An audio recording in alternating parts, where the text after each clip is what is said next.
are the voyages of the starship Enterprise. Its 5-year mission: to explore strange new worlds, to seek out new life and new civilization, to boldly go where no man has gone before.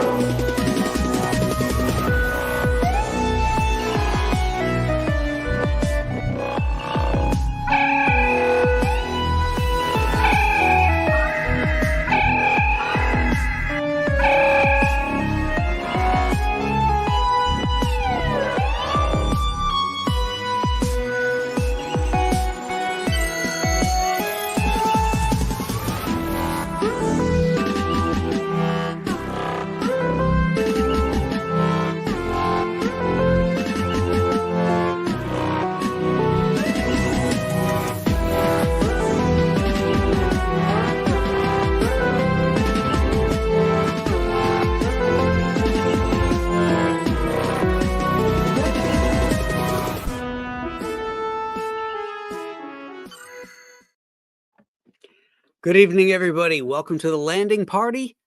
I'm your host, Graham Nolan, and tonight's Captain's Log is Stardate 2411.13.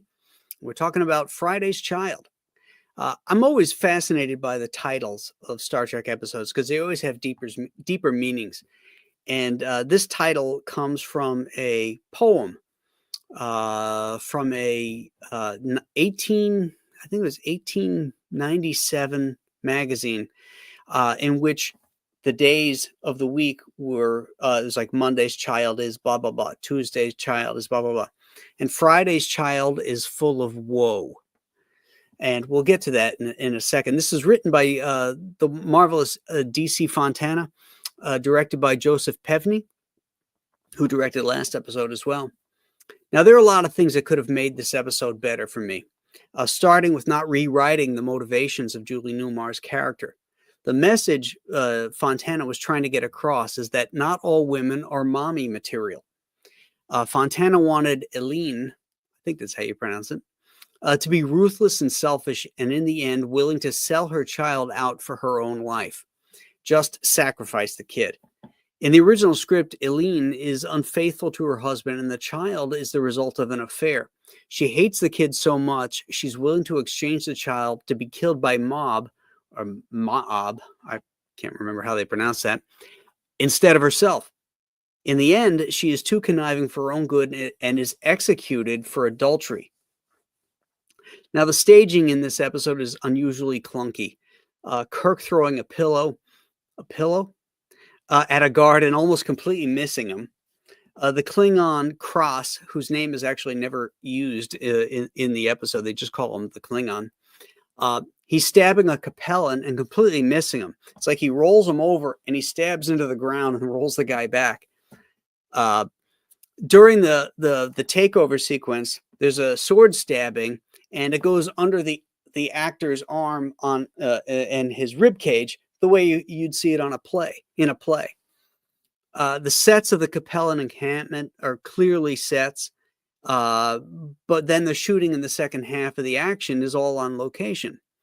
Why they didn't just build the tents and stuff outdoors there at Vasquez Rocks and shoot under the natural light, I don't know. But the setups in those camps look really kind of fake to me, and it's juxtaposed by the outdoor shooting, which is actually really good. The Klingon in this episode is off model from the first and the previous incarnation in Errand of Mercy. This is only the second time we see a Klingon, so we have to give them a little bit of room. They don't quite know what they're doing with these guys yet. And there's no mention of the Organian Treaty. Kirk repeats the same reverse psychology joke he used on Spock and on McCoy. It's like, okay, how about something different here? And why would you hire Julie Newmar, an actress known for her body, to play a pregnant woman covered in robes when any actress would do? I just didn't quite understand that. Now, this episode had everything NBC was looking for: action, adventure, a strange planet and culture, and the story takes place off the ship. So we got some trivia in this episode as well. This is the second episode to feature Chekhov. and it's the first in which he actually interacts with the main cast. Kirk, Spock, McCoy. He does it in the meeting room, and there's no dialogue. He has no dialogue, so that'll come later on. This is the only episode in which Sulu and Uhura call Scotty by his nickname. They always refer to him going forward as Mr. Scott. The episode marks the first time Sulu's attack scanner is shown deploying from underneath the helm console when Scotty orders battle stations. That I always liked. I always thought that was really cool when they added that thing where, all of a sudden this thing comes up and it's got these motions, and it's really, really good. The mechanism that they put in there. And the compelling uniforms in this episode were wardrobe rentals from Universal Studios, and they were originally used in the Buster Crab Flash Gordon serials of the 1930s. So I think we're starting to see some of the budgetary restraints that were starting to come about in the second season. And remember, at this point, there were already about 45 grand. This is what, episode 3 of the second season? They're already 45 grand in the hole. So that is your captain's log tonight. Let's bring in our landing party. We have the wonderful and gorgeous Anna, that Star Trek girl. Thank you. Writing. Let me fix it. All right. Just remember your audience. I know. I got pregnancy brain right now. Oh, that's okay. Fair enough. Got Mr. Ron Garney, who loves to broadcast in the dark. It's not dark. How white my teeth look.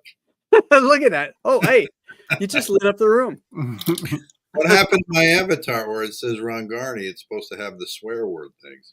That's right. What happened to it? And we got the man of the hour, Leonard James Akbar. Aaron Leonard James Akbar. Aaron Leonard James. I'm sorry. My bad. You know that that character, the baby, who they named Leonard James Akbar, they wrote stories about that character as an adult. Really? Yeah. In some of those like Star Trek novels, later on, like I think I read where he's written as an admiral in Starfleet eventually. Admiral Leonard James Akbar. You're right. Oh my gosh. It's a trap. Good for him. I wonder where the actual baby, who'd be like 60 years old now, where that baby actually is. Oh, yeah. I felt bad. There was some scenes there where the baby was like really crying, He was looking at Spock like, what the hell is that? The mom didn't care as long as she got her paycheck. Let him cry. He'd be fine. That's right. That is true. There are some of those parents that just, like, I never could understand how, like, Britney Spears' parents could do with what they did, Yeah. Yeah. out there. Poor Leonard James Akbar. Anyway, back to the show. Thank you, Ron. You're doing Aaron's work now. Yeah, right.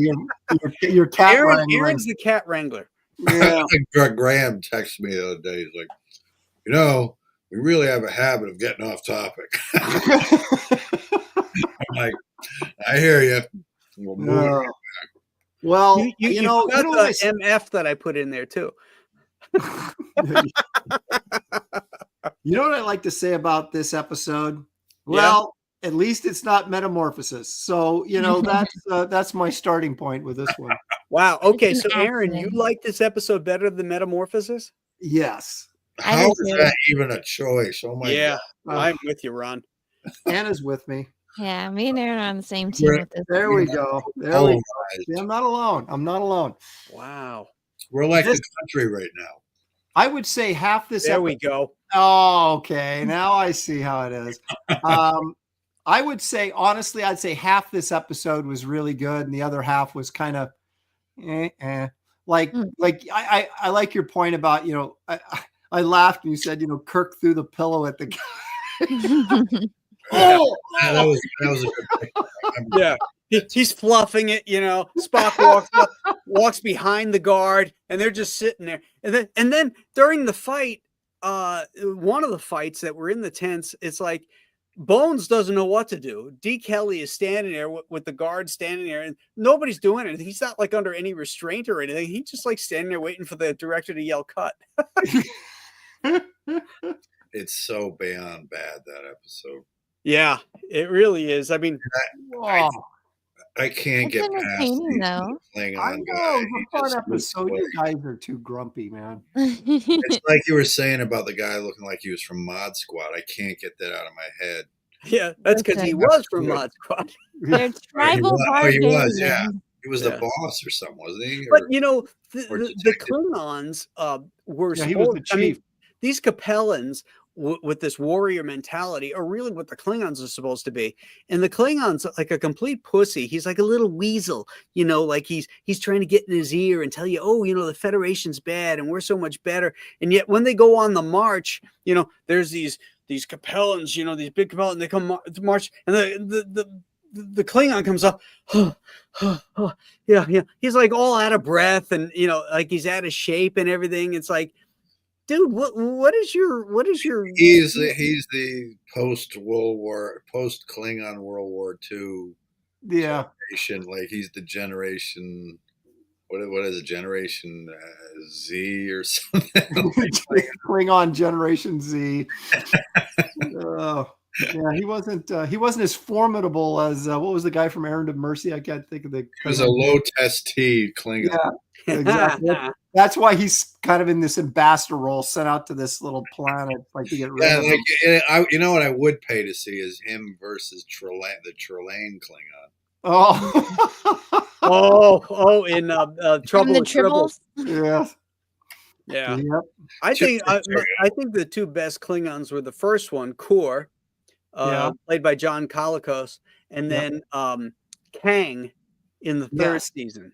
He was formidable. That dude Yeah. was a big dude. That was Barbara Eden's Michael husband. Ansara was the best. Yeah, he was Yeah. good. Yeah, he was good. He was But, a hard ass, but he always played a hard ass. Everything he did, Yeah. I'd never seen that guy as like a soft, you know, cuddly kind of dude. You know, You don't take a guy that's like Russell. 6'3" and 220 and make him into a pussy. You know, he's got to be a. Yeah. yeah, but I bet he wasn't that way with Barbara Eden. He was Kurt Russell's father in Lost in Space.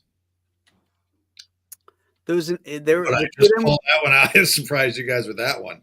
Wait. Kurt Russell was in Lost in Space as a kid, and he fought Billy Mooney, and Michael Ansara was Kurt Russell's father in it.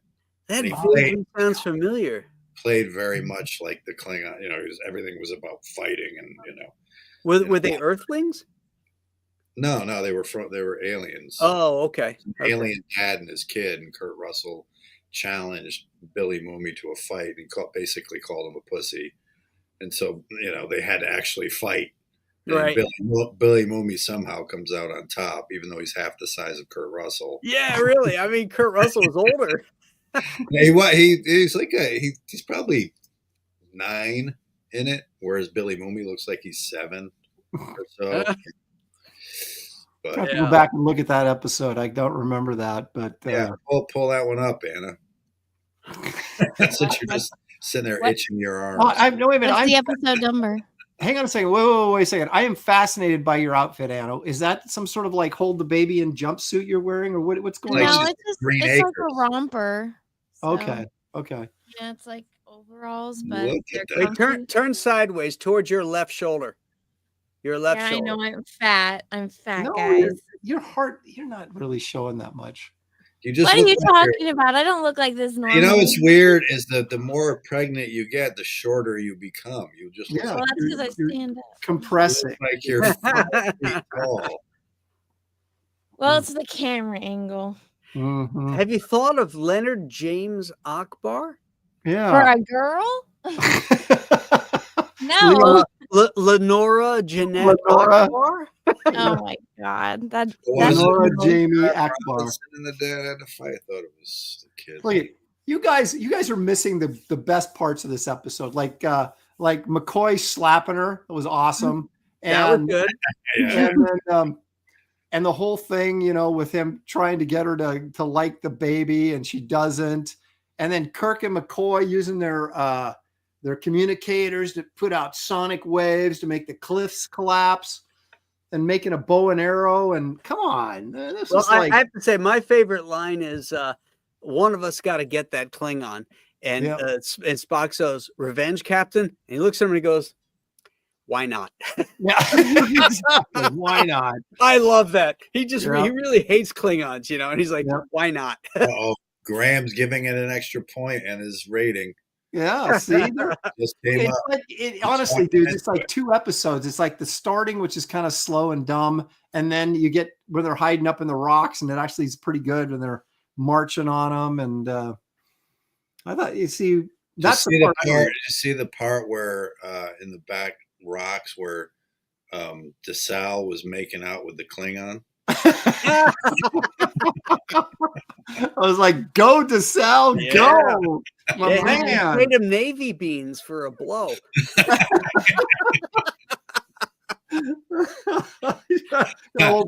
why it's your favorite episode. Now. That's right. Oh, Anything with DeSalle, this guy. yeah, and hey, Scotty once again in charge of the bridge. Yeah. You know? Although, come on, Aaron, Scotty is not that bright. The message comes in and it says Enterprise, we're under attack, blah blah blah. So they zip off away from the planet. They go there, and Scotty's like, "Let me hear that message again." And he's like, "Did you hear it? They called us by name." Well, you know what? They did that before too. and you didn't hear it? I heard it, and I'm like, how do they know the Enterprise is there? And then Uhura, who gets that useless line, Scotty says, that they it sounds like Sulu says it was a trap, and then Uhura goes, or it could be real. Oh yeah, I never thought of that. Yeah, well, it could be, yeah. Yeah. And then Scotty's like, we'll stay here long That's enough. one possibility. We could go that route. Yep. Yeah. Makes perfect sense. It was hilarious when Sulu goes, "It's a trap." I love these high intellectual Starfleet. Anna gets it. Analyses. Mm-hmm. I don't know. I like Scotty on the bridge. I think he's good. I do too. Another point came up for Graham. So Graham's up to what? How many points now? No. If you listen to the captain's log, there's a lot of points taken away. So. Yeah, but you didn't mention those there. Yeah, it's this is. I can't even get past the stupid looking costumes of the alien guys. Oh, I know. I thought they were cool when I was little. They look like they'd be hanging out. Yeah, it reminded me of Conan the Barbarian mixed with Aladdin, so I liked it. I just thought of I Dream of Jeannie in the bottle every time I look. Yeah. Well, weren't they supposed to be like 7 feet tall in the script? So they gave them those big hat things to make them look taller. Yeah. I was looking like the main guy, the young guy who kills the king. He's 6'2", but the king himself, the older guy, he was 6'6". Never stands up. He was 6'6". So they had a couple of tall guys, and then they hired like every stuntman and bodybuilder that was tall for those roles. Yeah, palace intrigue. It was like Caesar killing Caesar. Yeah, exactly right. That's what Fontana said, that she was going for a Roman type of thing. You're basically saying it's Shakespeare, Ron, so you should love it. I forsooth. Verily, he hath. He doth concede to thee. Look, there's nice little bits of humor in it. There's action. There's adventure. There's Klingon. Come on. There's Catwoman. He gets vaporized. The dude gets vaporized. Yeah, that was kind of a useless death. Why would he just walk out and say Klingon? And then why would the Klingon shoot him? And I wonder what his last thought was as he was getting vaporized. We already discussed this. Klingon is very incompetent. Yeah, this Klingon. Oh yeah, he's this. And not to mention he's this tall, man. He's shorter than Anna. Who, the Klingon? Yeah. Yeah, they should have got some bigger Klingon actors for their appearances. He was the runt Klingon. He was. All he had was like a beard without a mustache. Yeah, Where he were was- they? Where I were mean, the he other? didn't have any wacky hair. Well, he he was didn't the- have the grease paint or anything. he was the Amish Klingon. Yeah, They're like on the he's- outskirts. he was of- the hair club for men Klingon. Oh my gosh. There's a reason, you guys. I think we've explained why this guy was on this planet. He's been booted, So he wants to start killing people to kind of get his numbers up, so he can get back in with the good Klingon. Why was he booted? Because he's incompetent. But no, for real, is that why he was? No, there? no. He Oh, was no, I'm- there. We're just He was making there excuses. as a basically negotiator to. Yeah, to- because they did the I can't remember. Did a ship show up, a Klingon ship? yeah, Yeah. and then the Enterprise chased it away. It Well, was just a scout ship. It wasn't a full Wasn't Klingon.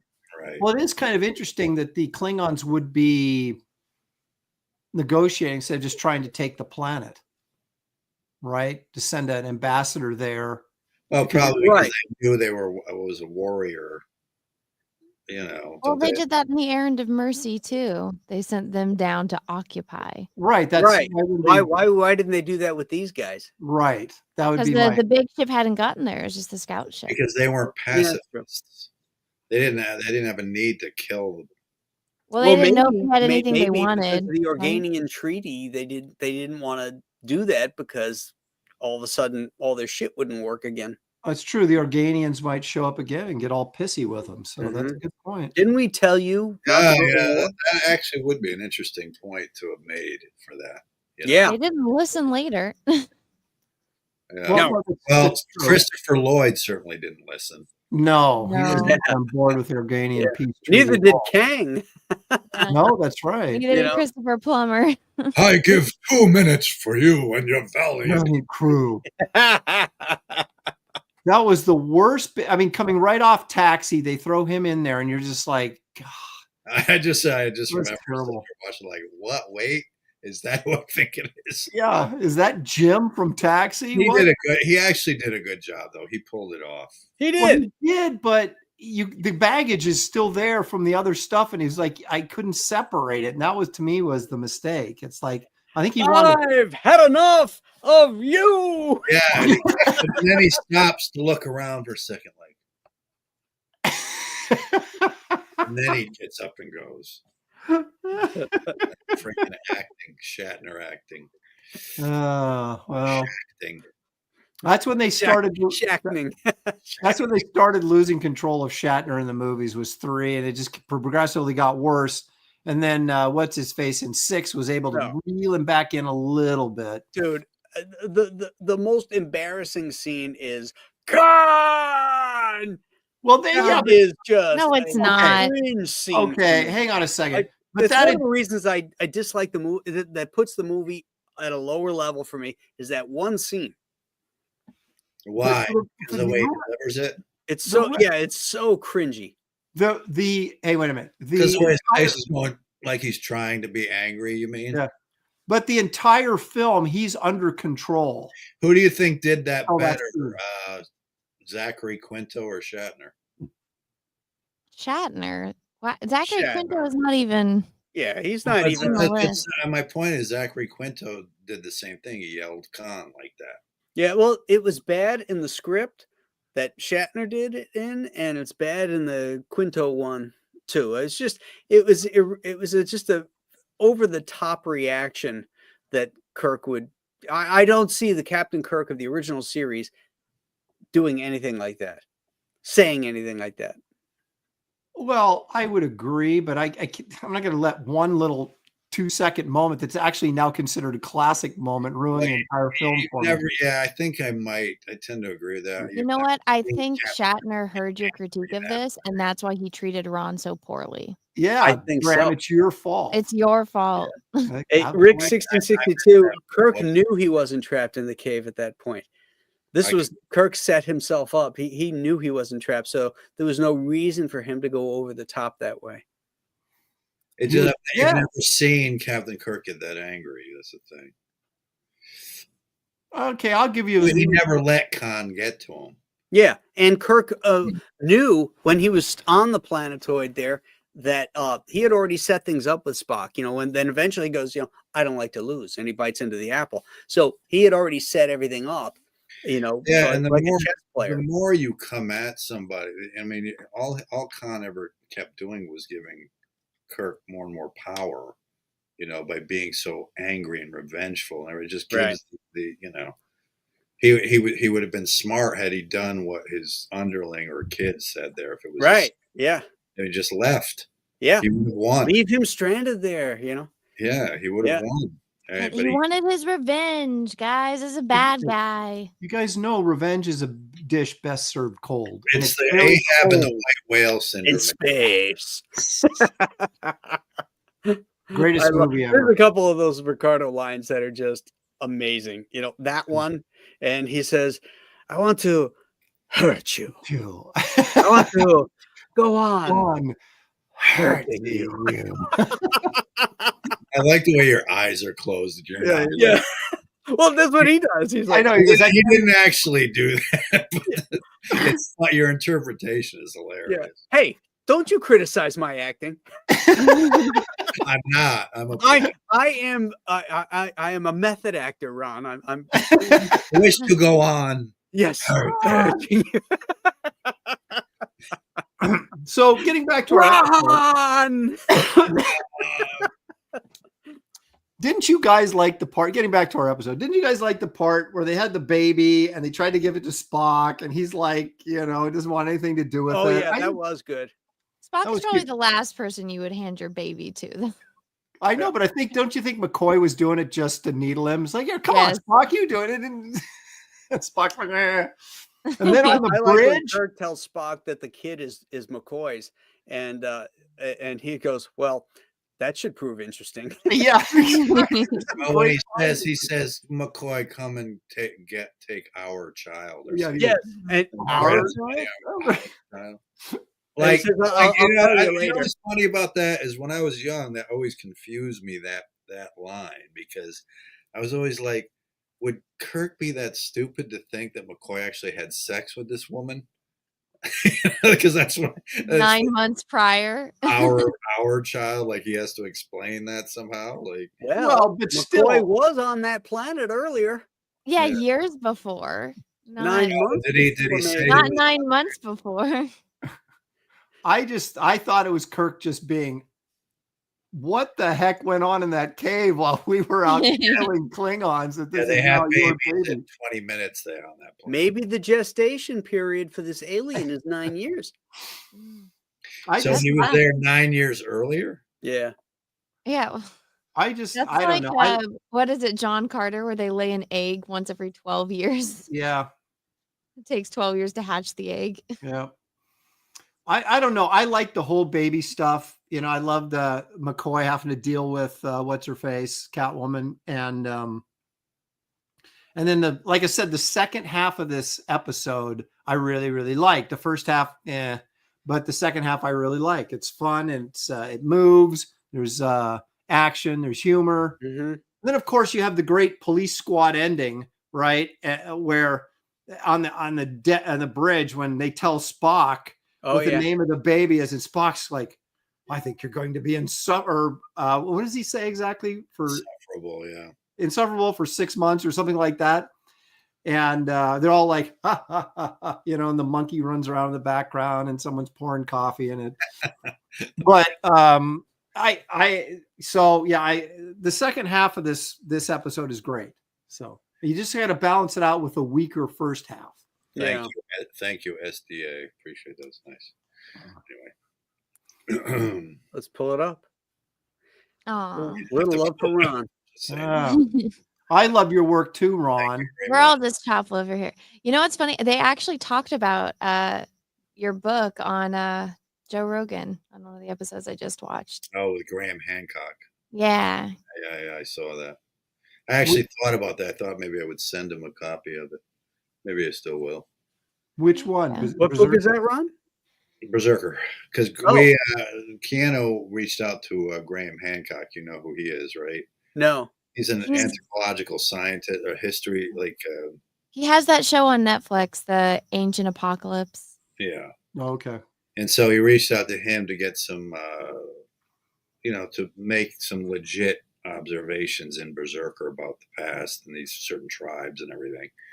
And so I actually had to draw Graham Hancock as one of these tribe members with, sort of like tight curly black hair, but with his face in it. So, yeah, that would have been cool if he mentioned that. But Maybe he so hasn't yeah, seen so it. he had him on Rogan, and he was talking about Cannon, what a great guy Cannon was, and talking about Berserker a little bit. I guess Joe Rogan used to want to be a comic book artist. Is that right? Yeah, before he was a comedian, he wanted to do comic books, draw comic books. Same with Eminem. Believe it or not. You know who was a cartoonist was Martin Landau. Oh, was he? Yeah, he worked for the New York newspapers, illustrating cartoons for them before he became an actor. And I think he did some ghost work for one of the syndicated strips as well. Oh, interesting. Yeah. Way before Space 1999. Way before. Man, I remember every week turning that show on, waiting for something to happen. It's funny. I know what you mean. I loved it. It's like I love the Eagles, and the whole. Oh yeah, the designs were great. Mm-hmm. Yeah, it was but really. The stories cool. were so slow. Yeah, it was right. Was it post Star Wars or pre Star Wars? It was pre Star Wars. Pre-Star Wars, but they were using the Kubrick 2001 sort of look to the Eagles and some of the special effects.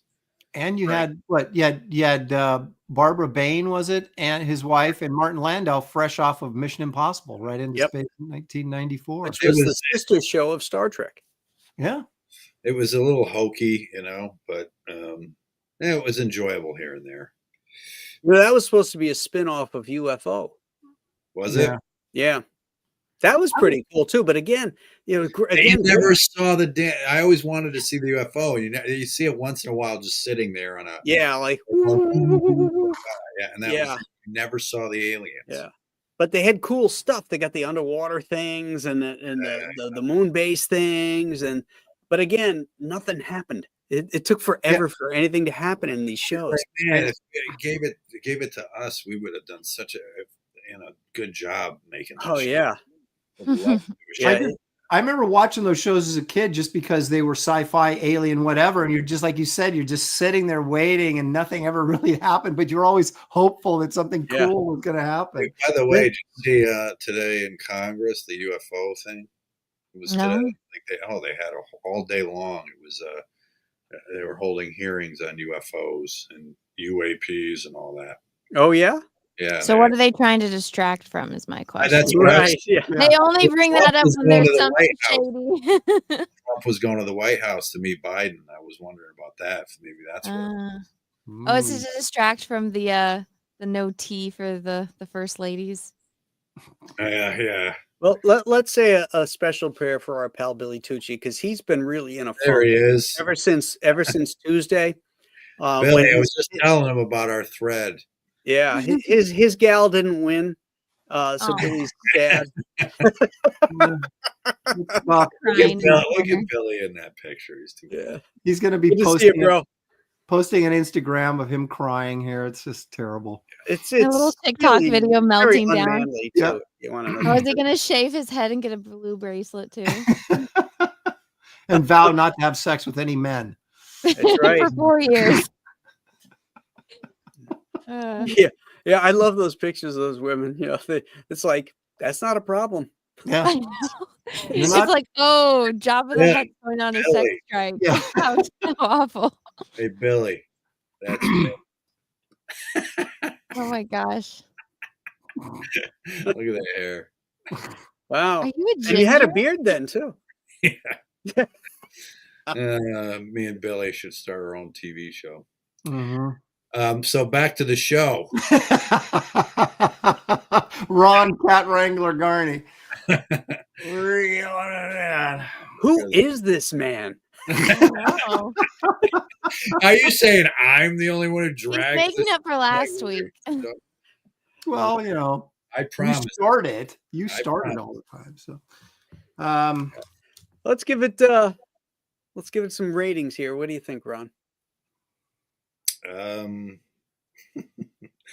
I just can't stand the costumes. I can't stand the coloring of the whole thing, the Klingon. I get what what you guys are, what Aaron's saying, why he finds it enjoyable, but I can't get past the cosmetics even of it. So I'm going to give it a 3.5. Ooh, oh, that's brutal. That is Brutal. I didn't Like- even go that hard on Metamorphosis. That's like a me rating. Yeah. Wow. Well, this is the new Ron, so Yeah. Right. I'm always trying to give a little bit, but this one this is the do Ron. And then they look like they came straight out of I Dream of Jeannie bottles. I just can't even deal with it. Okay, Anna. I'm gonna say 6.5. Really? Wow, Yeah. that's high. That's Well, high. I like. Okay, so again, This is watch the it new with- Anna. Yeah. I Who know. are I- you? well, Catwoman is in it. I like Catwoman. I like I Dream of Jeannie. I like Aladdin. I like Conan the Barbarian, and I like when McCoy has a bigger part in episodes. So I always thought this episode was fun. Yes, it's cheesy, but I like it and I enjoy it, and I enjoy Klingons being, you know, I like part of the when McCoy steps up in You front like of her. feminized Can I handle this, Jim? And he not says, feminized Klingons, but I like when the Klingons lose, which is They always lose. every time. But yeah. Took a boomerang in the gut. yeah, What were you saying, Ron? I'm sorry. I'm not Ron. Oh, I was saying I like when Bones says, Graham. can I handle? Let me handle this, Jim. And then he goes in there and he starts talking to the king, and he says, "But what the Klingon says, we pay no attention to," type of thing, you know. And then he turns to Kirk and he goes, "Yeah, I just told him that he's a liar, Jim." Thanks, Bones. I couldn't figure that out. Got to give McCoy a weird little. is Julie Newmar too. She's just there's something so eccentric about her. Oh, everybody said she's sort of an odd duck to work with. She really is. She looks You like see her that way. She like fit in on Batman so well because she wasn't out of character at all. It seemed like. Yeah. Yeah. Well, she's so sexual in Batman, and in really in all the shows that she is, you know, I mean, she even now at what 90 something like that, she talks about her figure. You know, she's very that's very important to her. And she gets hired for this thing, and they make her pregnant, and they stick her in robes. Yeah. You know, they could have hired anybody for that then. It was, any that was decent actor. strange.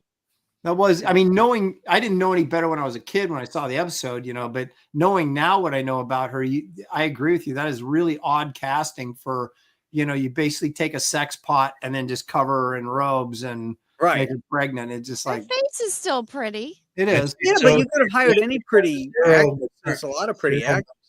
Yeah, but not all of them can be likable bitches, right? Was she likable? She's funny. She's funny. She has zero maternal instincts. If it was the woman from the last episode playing that character, you'd be like, just let her die. Like, keep the baby away from her. But because it's Catwoman, you're just like, that's fair. That's fair. There's something about her that you like. Okay, that's fair. Well, she's more attractive physically than the girl from the Metamorphosis. She is, but there's something. She's got some kind of spunk or charisma about her that it's like, okay, I get it. You're crazy, but you might actually be a decent mom now that your craziness is kind of skewed. You're talking. Well, what did you guys think of the original script that I talked about in the captain's log? It was a lot heavier. I liked it. Yeah, I thought that would have been cool. I was taking a leak, so I didn't hear it. Oh. I spend all day writing this stuff, and take a leak. What's the main difference? The main difference is that DC Fontana wanted her to be this very selfish, unlikable character, that she didn't want the kid, didn't love the kid, and was willing to trade the kid's life for hers. Okay, and she had an affair with that Moab, even though she was the wife of the king, and the son was his. And at the very end, at the end of it, she's actually killed for cheating on her husband, for infidelity. Oh my God, that sounds just like my childhood and how I was. Yeah, I like this version better because she redeems herself. Well, yeah, there is a redemption. And that's what Roddenberry wanted. He wanted. Well, there are women out there who act that way, So Yeah. I mean, Well, men, Montana's point was not all women are meant to be mothers. That's And true. she was trying to create this character that was that, which you'd never seen on TV before. And you never did because of this episode, because they changed it. Well, you got part of that though, because I mean, Ron made a good point earlier. He kind of got glossed over. You said that she didn't really have any maternal instincts. She doesn't come off as, whether you're talking about Julie Newmar, the actress, or the performance. But I thought that worked because, and at the end, she sort of comes back, and says now that, she kind of learned to sort of accept the baby and want the baby. Because she got that patriarchal slap from McCoy. Mm-hmm. Yeah. Also known as the bitch slap. Mm-hmm. The episode's worth at least a 5 just for the slap, man. And you would have thought, like living amongst the community that she lived in, that would have happened much earlier, but it obviously never did. Well, maybe her husband did, but no other man who would dare touch her. Yeah, you can't touch her. Oh, exactly. Leonard James. She was used to ordering everybody around. Only McCoy. No, only McCoy. Yeah. She's really good. He was really rough on her too. He's like, get out of here. And I agree with you about McCoy when there's more episodes with him, because to be honest with you about DeForest Kelly, I find him to be the most, well, they're all good, obviously, but DeForest Kelly is such a consummate, believable actor. Yes. There's just nothing about him that's not believable when I'm watching his performances, And I actually, there's one that we haven't gotten to an episode yet where they're, him and Spock, they go through that portal and they're in the wintry wilderness with. I like that one. All Our Yesterdays. One of my favorite episodes for that reason, because of him. Yeah. And Spock and his ability to get out of the Vulcan character it was so brilliant, I thought. Anyway, that's for another time. Yeah, that's third season. We got a ways for that one, but I think one of the shining moments of the third season. But go ahead, sorry. Yeah. I think Anna and I are like on the same wavelength for the second season episodes, because I'm going to go 6.5 as well. It's not quite a 7, because if the whole episode was as good as the second half of the episode, I'd give it a higher rating. But I still think I'm going to give it a 6.5, so above average for me. So 6.5 for you. That's pretty high. Anna, you were a what? 6.5. You were 6.5 also. Yeah. And Ron, you were a 3. 3.5, I said. Yeah, okay. I was going to give this a 5. All right. So mine doesn't count. So it's 6.5. So it's a 6. It's a 6. Yeah. Yeah, just a little bit above average. That's a little fine. bit above average. I suppose that's fair. That's fair. Fair enough. Okay, but the question is, if you're sitting there watching TV, if this comes on, do you switch to the next episode or do you just leave it on? What's the next episode? I don't know. Like, do you just switch just to see what's next? Let's say it's on. Wait a minute. Are you talking about it? I just flipped the TV on and this episode's on? Yeah, I'd watch it. You stay with it? Yeah. Yeah, I'd watch it. Or do you flip to I don't know if I would. I'd watch it. No matter I don't know if I would either. Switch. I don't know that I would either. There's nothing about it for me that I don't know why I can't find anything in it that The slap?